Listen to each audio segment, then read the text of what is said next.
Hello, thank you and for joining us for the Sport Integrity Italy, a window towards the upcoming G20 presidency is the title of this webinar.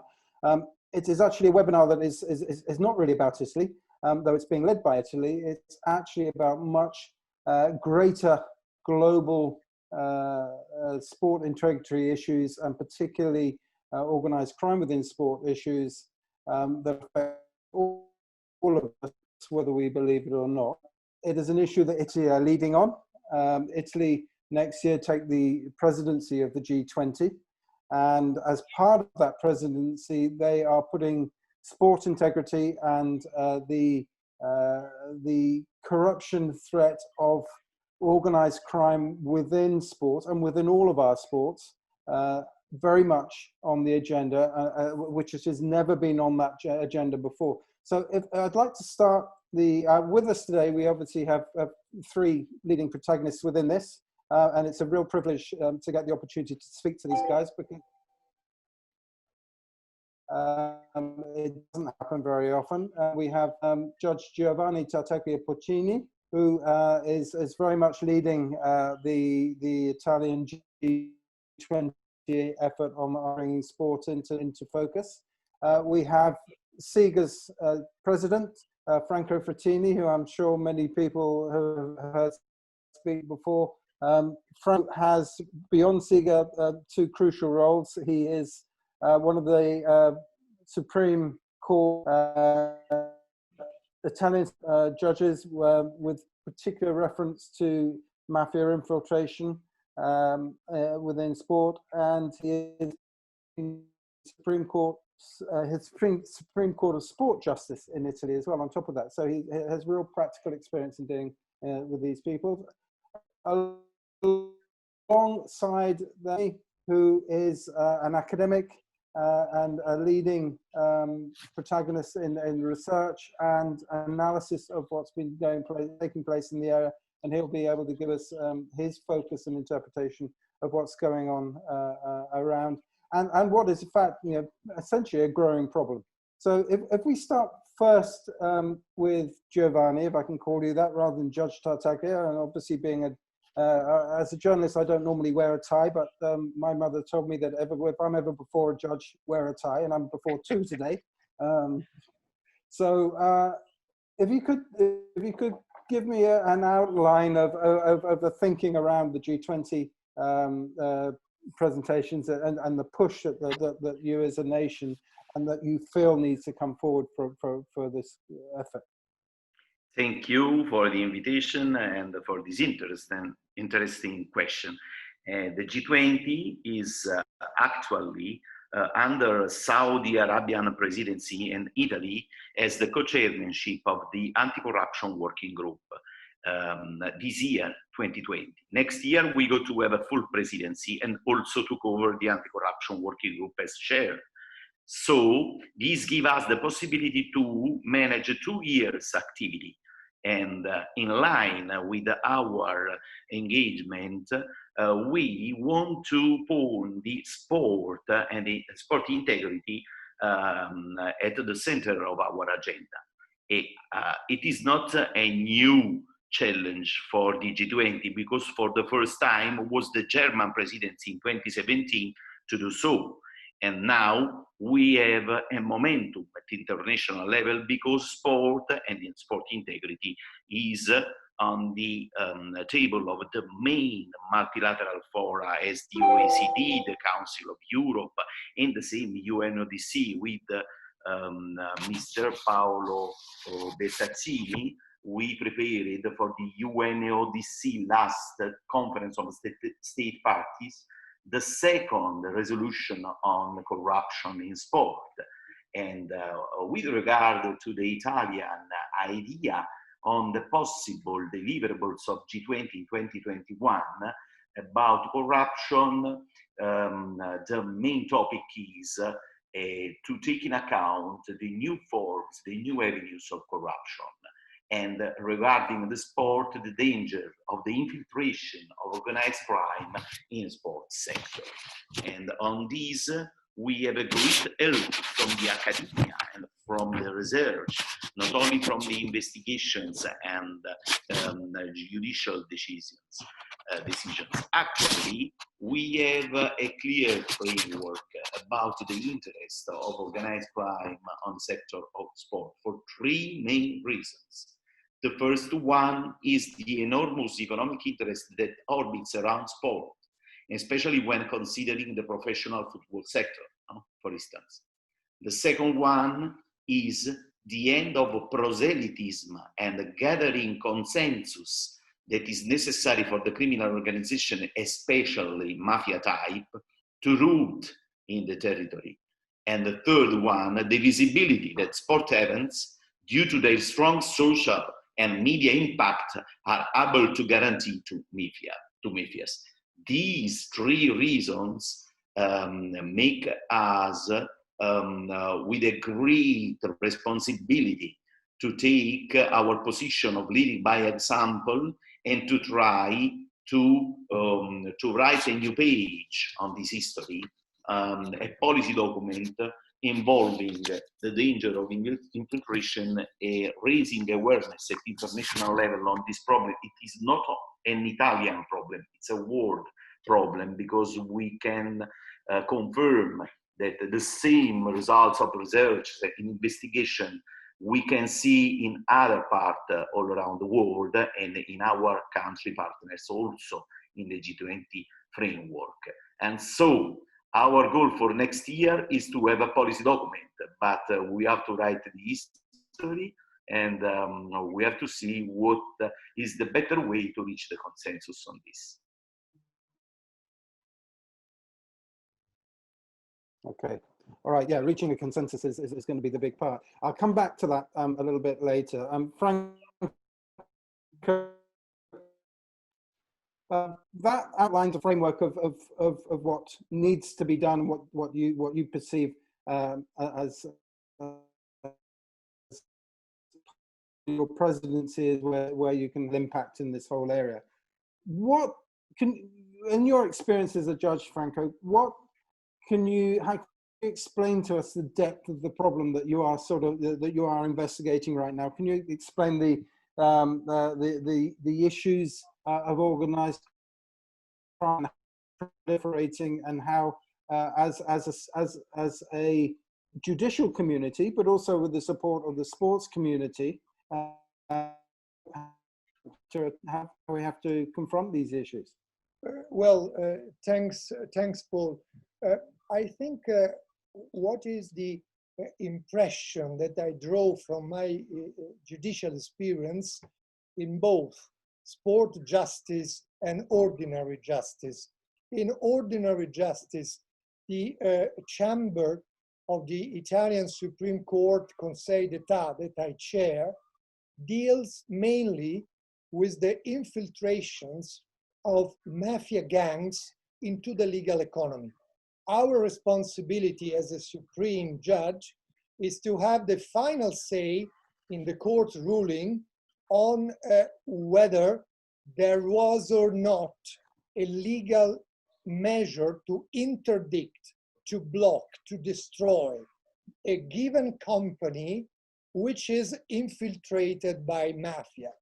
In my experience, we are noting growingly that all those suspect companies, suspect of being infiltrated by mafia, they want to clean their face. How to clean their face? To start buying a minor football club in the province, or investing money into the building of a new tennis court, exactly in the area where that given company operates. In that way, they try not only to escape from the police and intelligence investigations, but also to give an argument in the court what you want. We are doing for the good of the young athletes in our region. How can you suspect I'm infiltrated or I would say, in collusion with mafia. So it's very difficult to, I would say, evaluate under a certain point of view that participation to sport activities in some cases is hiding the real reality and substance of a mafia infiltrated company, because it's very clear. Now we discover that phenomenon. They have an interest to present themselves, for example, when they participate to a public tender or for another, I would say, contribution, aspire to get a contribution in the agricultural field or in the field of the waste treatment. All those are accompanied by, I would say, apparently good initiatives. In that way, we are convinced, I'm convinced now is sport sector is one of the targets for the penetration of mafia gangs. There is also a direct infiltration. Less than a year ago, we put forward a court ruling applying for recognizing the legality of interdiction of a given company that had decided to buy a football team in the south of Italy, not just to appear to be good, but to improve that football team, to participate. It was a B-series football team, but it was completely in the hands of the mafia boss in the region. So these two cases in the ordinary justice. In the sport justice is even more simple. We judge over the request coming from the prosecutor on disqualifications on athletes and managers in the teams, mainly in the football team, but we have the growing cases in the tennis sport and of course in the athletics, where there are frequent cases of manipulations of the competition, and we have to judge as the Supreme Justice Court of Sport Justice on the decisions of the first and second degree judges on the disqualifications, in some cases on the radiation. And how is the way? The most frequent way is to try to, I would say, to become friend of a player, to accompany him to a famous or a nice villa with nice girls and nice cars, and to, I would say, create some personal friendship. Once the personal friendship is created, and this is thanks to the phone tapping, of course, because there are no other ways, because when I'm before the prosecutor, they don't speak at all, but we have the evidence. They say, speaking by phone, okay, in a week there would be an important match for our team. Would you be a real friend also in this case? And we start the attempts to corrupt a player in another team. And very sadly, even more sadly, we realize the price of corruption in some cases where a player had accepted to betray his own team had been a personal computer, or for example, a new mobile phone, a smartphone, the newest generation, zero. So they sell their own team. There was a scandal born in Sicily about 3 years ago when a famous president of a famous team started to cooperate. And there was a Pandora box, because he revealed to the sport, the justice, everything about the connections, the cases, even the prices. And these are the two experiences I have now that lead me to say there is always a good and strong and deep preparation. Nobody pops up by surprise. There is a preparation, a scientific organization behind, not to say about illegal betting. Illegal betting is by nature transnational. We realize Malta, Albania, other countries are the hubs, but only the hubs. There are transnational connections for illegal betting that come from everywhere in the world. So this is sufficient to me to agree with the Europol latest publication. Corruption has become a transnational phenomenon by nature. It's not by case, in one case. Everywhere we talk about corruption, there are some international connections. Right. Okay. You referenced at the end there the Europol report, which I think came out last week. Yes. Has created a lot of comment, and presumably it's the start of the solution as far as you're concerned. Well, the Europol report highlights all those real existing problems to start a comprehensive vision on fighting corruption and illegality. Is no longer possible to address on a case-by-case basis. This is why what we are doing in SIGA is to try to create common internationally recognized standards. Only if you have international standards, we can be coherent with the transnational nature of illegality and corruption. So the aim of SIGA is exactly to, I would say, encourage a growing number of actors, mainly in the sector of sports, organization, I would say clubs and so on and so forth, to cooperate, sharing experiences, sharing best practices. If you think about the anti-mafia Italian code, it is an example worldwide.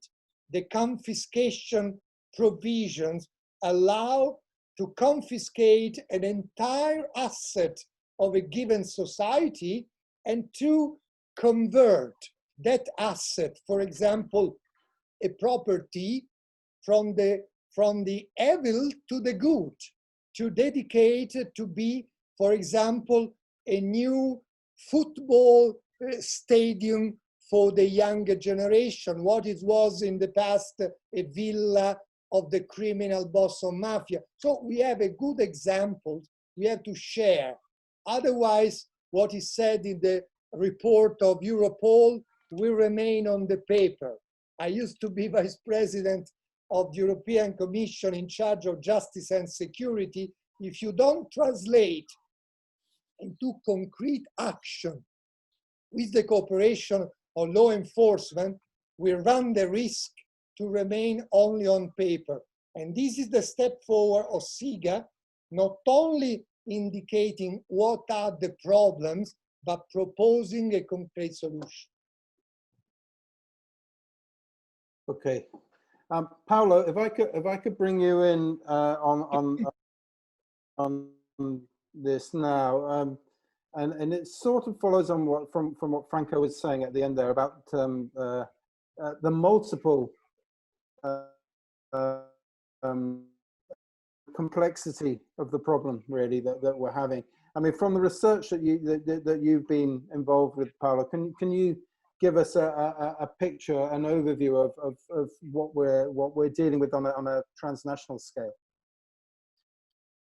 Yes, thanks. The title of our session is Sport Integrity Italy, a window towards the upcoming G20 presidency. And so as it was said at the very beginning by you, we are talking of Italy on one side, but um, locating and placing this Italian experience in a worldwide perspective. Right. And Okay. to this regard, it might be useful for our followers to know that the academy, the world of research, which to some extent I represent in this session, we have of course colleagues we have been working with us in the last 7-8 years. We started already in 2011, 2012, working on these topics, even earlier to some extent. And I think that one of the relevant elements which have helped or even made it possible for the Italian government to be, well, all in all, effective in the last 4 or 5 years. Of course, we would have liked to be more effective. But nonetheless, 2 United Nations resolutions, having chaired the UNESCO Action Line 3 on sport integrity, having organized 3 international conferences, chairing SIGA in the case of Franco Frattini, and many other initiatives which are not, as a matter of fact, minor, are also the consequence, the positive consequence of a bilateral effort. On one side, the government bodies, Ministry of Sport, first of all, also Ministry of Foreign Affairs, have tried to develop a cooperation environment with academia, research, and other actors from civil society. On the other side, we also have made this effort. So I would somehow synthesize in a word that I think can help all of us, which is policy. Franco Frattini was talking about the need of being effective, of being action-oriented, and we need more and more, and this is clearly palpable in the international agenda, in the international meetings, to have on one side standards, common rules, reference frameworks, resolutions, conventions, plans. But as Franco was saying, this has the high risk of remaining on paper. So we need, I think, more and more in the near future to use the word policy, which connected to rules, norms, so that we include and embed clearly the actions which have to be connected to rules. And to go into this direction, to go towards the conclusion, academia can also play a relevant role in facilitating, empowering to some extent other bodies of civil society in being more present in the process. It's not clear enough at the moment in which role, to which extent. Nonetheless, it is clear, as Franco was saying, and clearly Giovanni from his point of view, that the Italian experience is showing that it is only through a collective effort that organized crime, systemic, systematized, scientific, methodic way of working can be effectively addressed. So it would remain an illusion that mafia and any other crime, specifically organized crimes, and in sport we are talking about that, can be effectively addressed only with isolated efforts put in place by law enforcement agencies.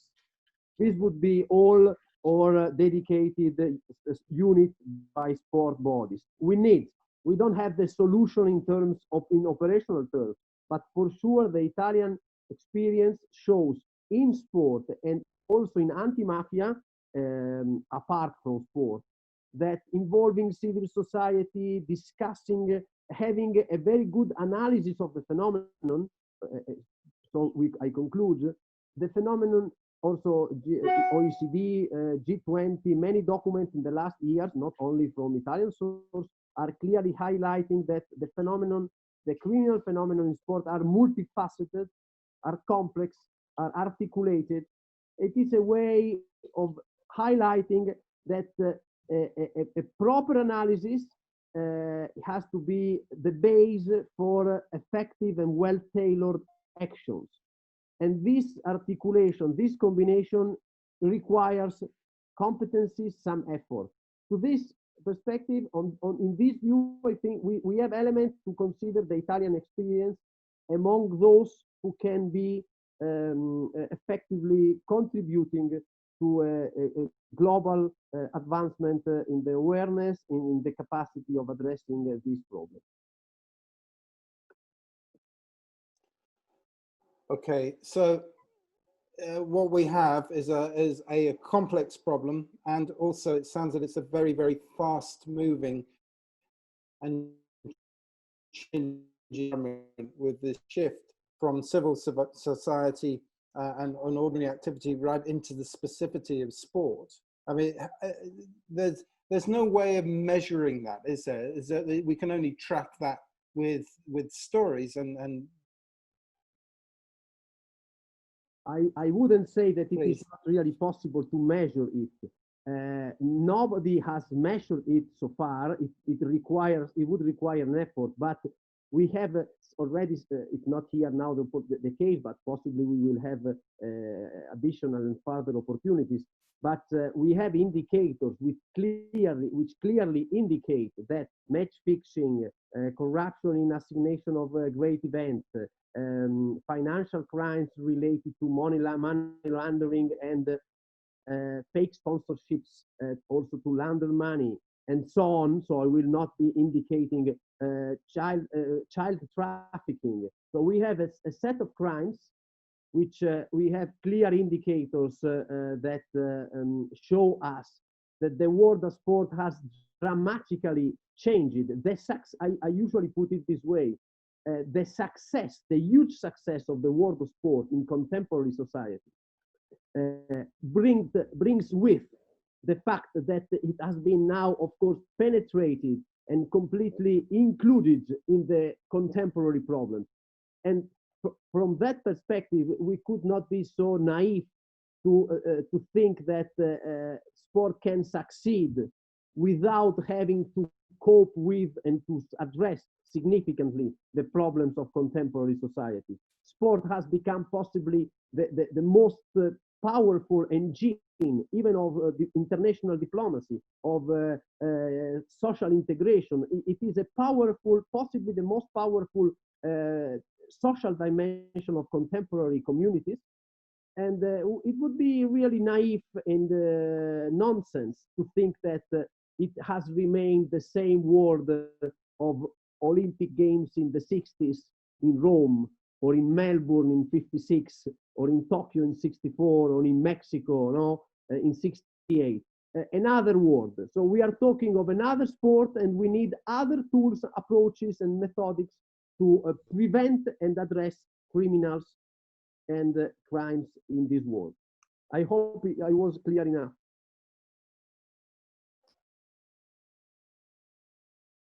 Okay. Yeah, I mean, I think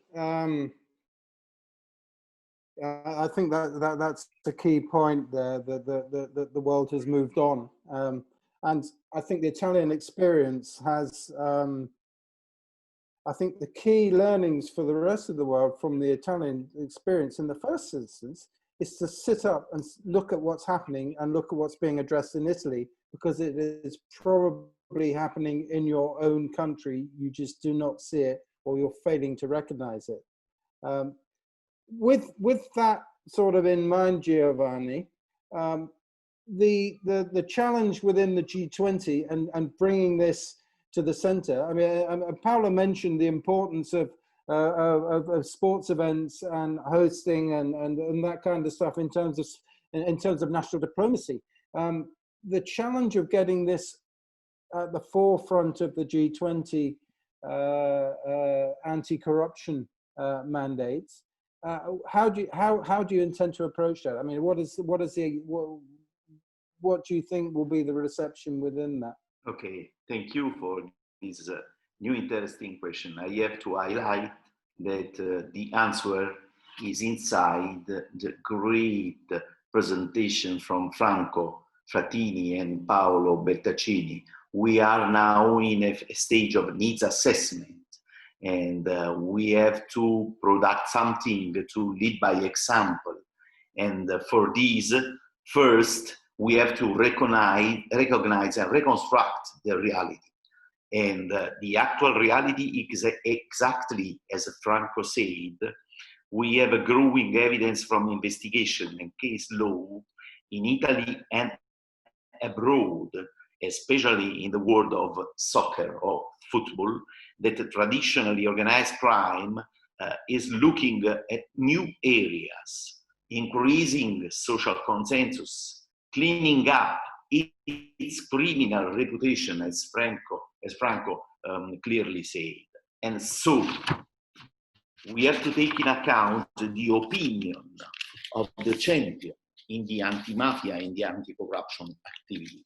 And for this reason, I want to recall the speech of our Italian national anti-mafia and counter-terrorism prosecutor, Federico Cafiero de Rao, was heard in the G20 anti-corruption working group in 2018, presenting the new features of organized crime infiltrating in sport and with a new danger. I want to underline the interest of clan, of gangs, of mafias on the amateur sport, the amateur football societies, also to create the base to have a territorial consensus they need in time of new activity without violence and threat, but through infiltration with this new mode of action. And the main example of this kind of activity, we can summarize so: mafia try to have the management of the sport clubs, but not only at professional level, and this is the new threat. Second, they want to control the betting and growing exponentially the phenomenon of match fixing. And third, they are infiltrating also in the management of the events, and also we can mean to the ticket scalping and secondary ticketing activities and all the activities related to the events. So, and taking in account this kind of threat, we can try to construct a call for action and a serious new vision for principles in future. And let me say that sports sector has some characteristics real with the unique all around the economic areas. Sport is a laboratory for the multi-stakeholder approach, because we have a sector with great participation of the private sector, non-governmental organization, not only public sector, and this is a base for complication at the ruling level. Second, we can't imagine to win this kind of battle only through repression. We have to study how to prevent at international level. And so, I go to the end. It's really important what Franco says about, for instance, the disqualifications. And in our vision, one of the most important challenges is the beneficial ownership transparency of the sport actors. We have to know, and we have to build around these, who are the actors and where there is the real danger. And with this idea and this vision, with Paolo Bertaccini and all the representatives of the Italian institution, we built a task force to create the base for a very good language to propose to our partner in view of our next year presidency of the anti-corruption working group. And in this way, we will take in due account what is emerging also in this debate today and in the other activities of the SIGA Sport Integrity Week. Yeah, you touched on the key point. I think that is over the last few months has become very evident, particularly within football, as who are the beneficial owners. And because, for example, in match fixing, you see a player gets caught, you might get a fixer gets caught, but you never get to the real guys, you never get to the money guys. So you might put and when I talk to match fixing people, investigators, they say, yeah, we caught a player, we caught a fixer, they might get a sentence, they might get a ban, but I will be chasing them again in 3 years' time. And this is, yeah, this is what we have to prevent, because obviously we want to get to the root of the problem. Do you genuinely believe that there is enough power in the law to get to the beneficial owners, and enough Yes. proof and enough evidential proof to be able to take action? We have to build a new system of beneficial ownership, transparency, accountability through register at the national level. But this is a general problem in sport, with specific rules regarding the specificity and the particular characteristic of the sector. You can mind that we have in Europe the dominion of the most important football companies and teams coming from the other part of the world. And it is not a new news that Russian criminal organization are interested to buy, and again, not only at professional level, but also in the second and the third league.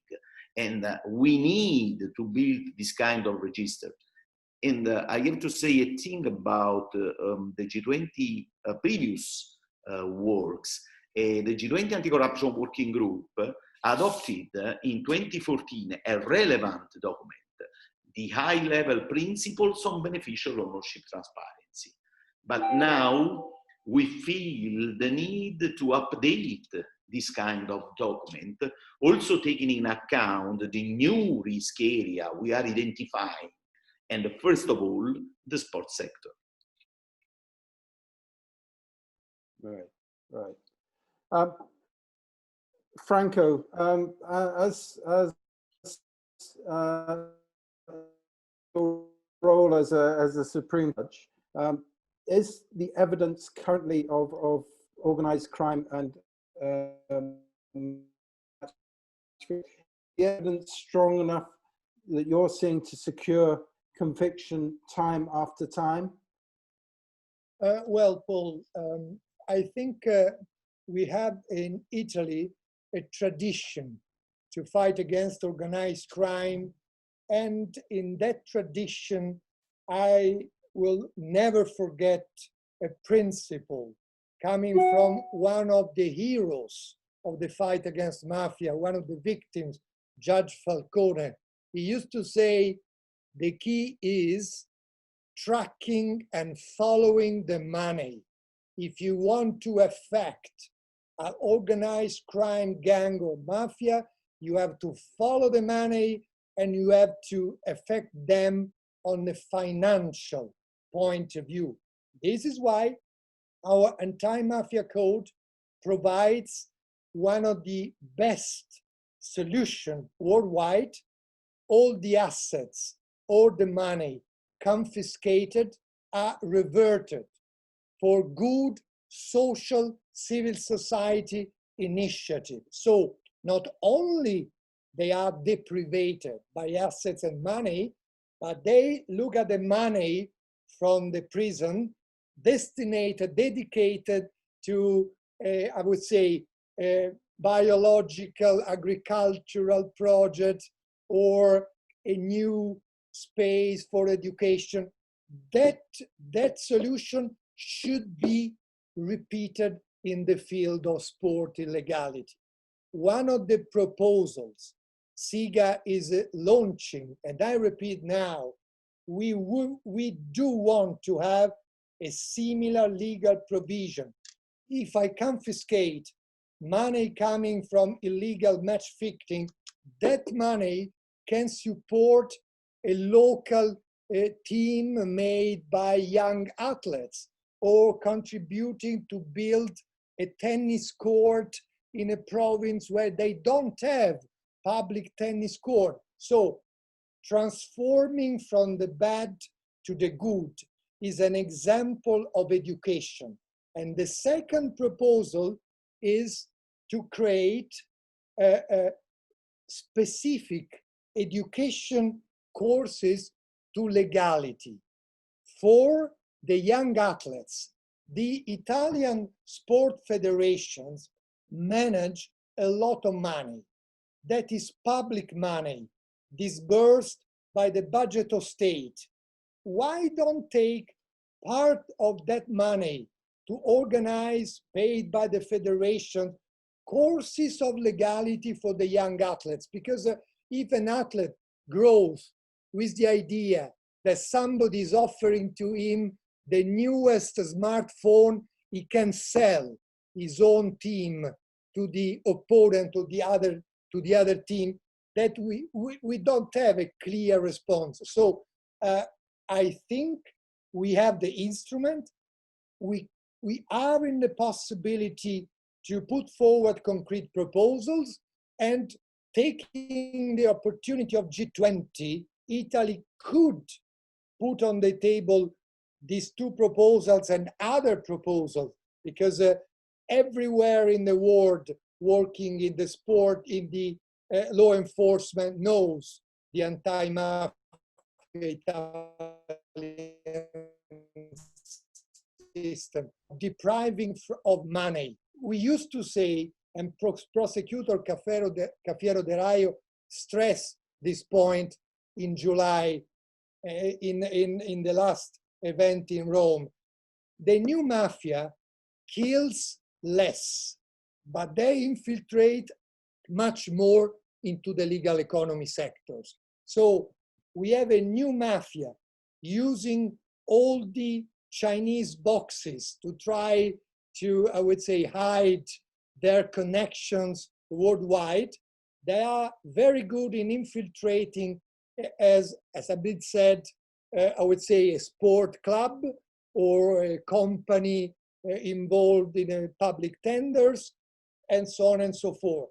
If you give the example, if I take your money because you have been doing illegally match fixing, that money is for the amatorial club, for example, of young athletes in the same regions where you used to live.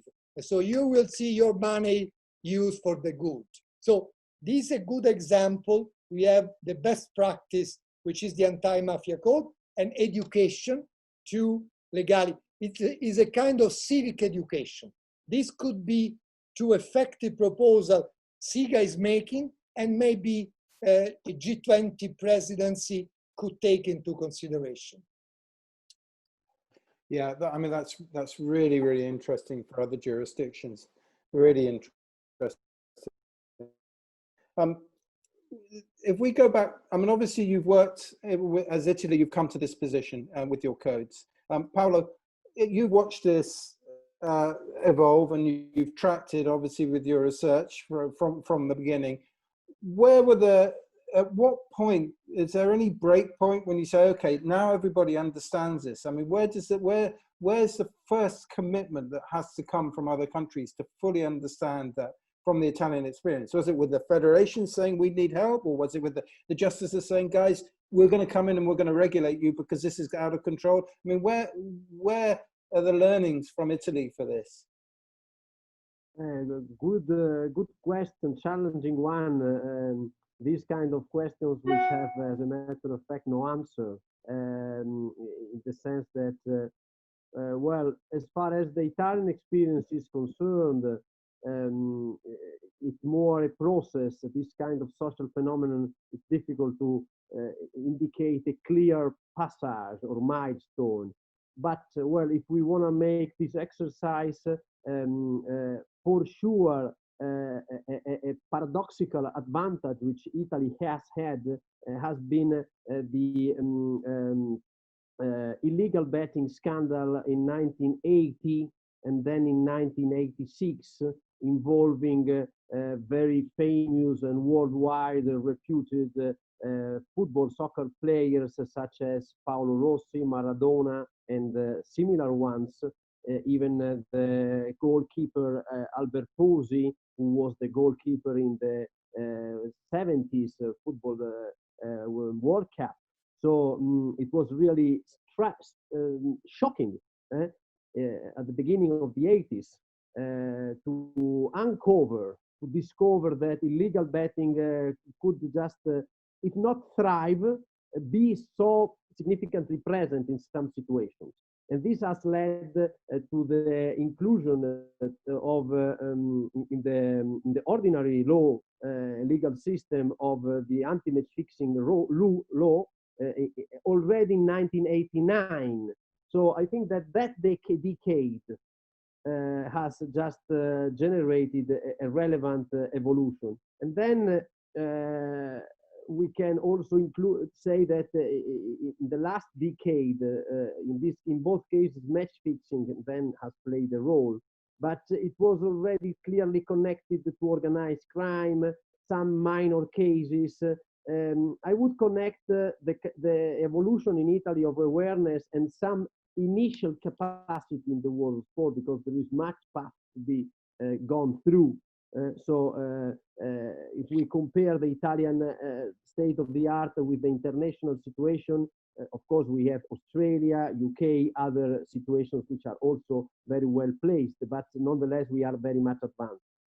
But if we compare the state of the art in relation to the real need of effectively prevent and fighting this phenomenon, there is much to be done.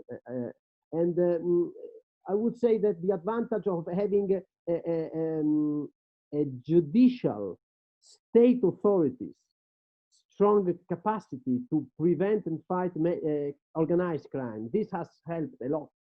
So I would just quote these two elements, the decade of the 80s and this capacity which has been developed, unfortunately based also on sacrifices and victims since the 80s on and 90s. To conclude, the other countries, there is no pattern and no model, of course. Each country can have its own way. It can be sourced from international dimension. In this regard, SIGA as multi-stakeholder forum, but also, of course, international conferences, United Nations system, European environments. So the international dimension can play a relevant role in generating awareness in some specific countries. In some others can be the world of sport, who has its own capacity to react, and so on. So there is no rule. For sure, it is required that something happens at a certain point in each country, so that even in UK, where of course I personally have been very much impressed, for example, by the technicalities connected to preventing match fixing in horse racing in UK. It's clear that there is an historical background, a technical attention to the problem, and as a consequence, there is an effective capacity to limit the diffusion of the phenomenon. So we can also have situations in some countries where we have a very well advanced situation in a sector and problems in other ones. So no scheme, but for sure need in each country that something happens at a certain point, and possibly people perhaps the last answer is people. People, for example, nobody indicate him very often, but Scottish journalist, I don't remember now the name, Jenkins, played a very relevant role in the UK environment. The trainer, the coach Sandro Donati in Italy has also played a role for doping. So we also need, if not heroes, but specific people who just work on that and keep insisting and working, producing documents, sometimes taking some risks. And so countries who have an oriented population, a culture of personal engagement might have an advantage on that. But also, I wouldn't say, but Russia, of course, quoting Russia is always somehow somebody stands up, but the state authorities, the willing of state bodies, even in China, I would, talking from a Western perspective, even in China, I would have some expectation, positive expectation that these risks which sport is facing generate attention and awareness also in state authorities. Yeah, thank you. We're getting close to the end of the hour.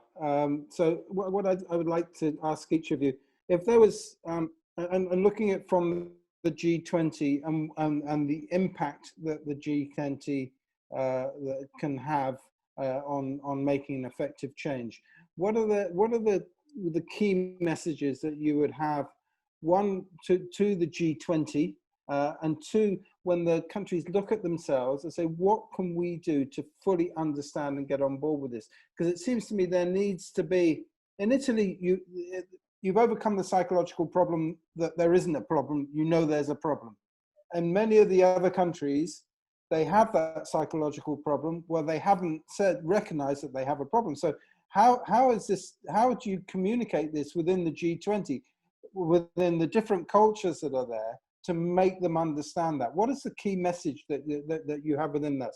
I guess, I mean, is it a judicial solution, or is it through the sporting organizations, or is it a people-based solution? I mean, where is the frontline attack? What is your message to these people to get the message through harder?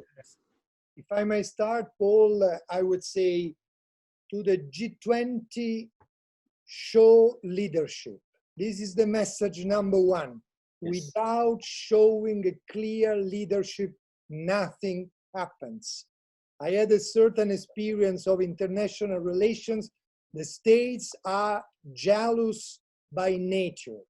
Only if they are strong leaders, they understand and they start to follow.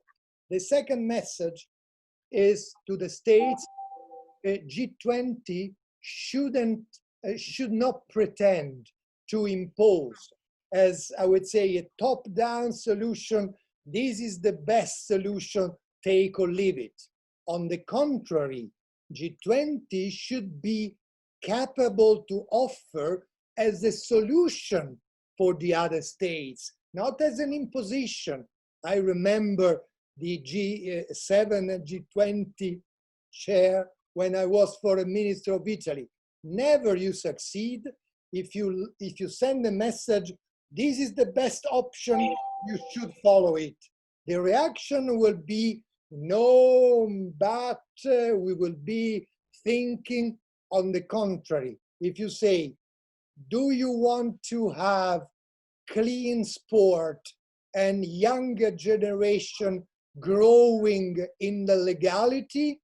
This is a proposal of best practice. These should be the two messages to the G20 leaders and to the destinataries, so the member states. Okay. Giovanni, what would your message be? I totally agree with Franco, and I have to add something. And the G20 has the role, they used to say, to lead by example. But we have to assess something about these, and according to an accountability relevant review in 2020, the University of North Carolina. 4 G20 countries have not followed the UNCAC, the Convention of Merida, in criminalizing private sector bribery. And we are speaking of sport, about sport, and sport is maximum part a private sector. And on the other hand, 4 G20 countries have not adopted the OECD Anti-Bribery Convention. It's the convention combating the corruption of the public official in transnational economic relations. And 5 G20 countries do not have whistleblower protection today. And the whistleblower key detection channel is one of the main challenge today for the development of a real prevention of corruption. So taking all this in account, we have to see inside the group how to get in better our legislation. And with this in mind, we need to identify priorities. And so for us, sport is a priority. We define the sport sector as a risk area for corruption. And this is the strong message we want to use to create the base for raising the awareness of all G20 countries, but also the other non-members, and to call for action and to create the base for a better, legally oriented sector area. Thank you. Thank you. I feel much safer in my sport listening to both of you, to Franco and Giovanni, and the task ahead of us, I feel, is clearer when we take into account your experiences. Paolo, when again to you, what would your message to the G20 be when they're looking at this and to taking on these key issues? Well, being in the task force, preparing the document and the guidelines, and also being in strict contact with DC and other international organizations, just preparing this, and you will perhaps smile on that, but I will use your suggestion, Paul, and I will somehow emphasize that we should take into account the perspective of clearly highlighting the need of recognizing the existence of the problem and its effective dimension, quantitative and qualitative dimension. All in all, it is something that we face the risk somehow to leave aside, to forget in some circumstances. And possibly, Paul, you have given a suggestion in this workshop we have shared together that we will make some use of it. Okay, right. So we're over our hour now. Thank you very, very much for giving the time and the honesty of your experiences and the importance of that honesty. Giovanni, I wish you all the luck in making the G20 get behind this this agenda. Franco, thank you for your leadership of SIGA. Thank you for what you're doing with Italy and for being prepared to take the challenge in what is obviously a dangerous sector. And Paolo, please keep documenting it. Everybody needs to know these stories. Gentlemen, thank you. Thank you. It's been a pleasure talking with you. Bye-bye. Bye-bye.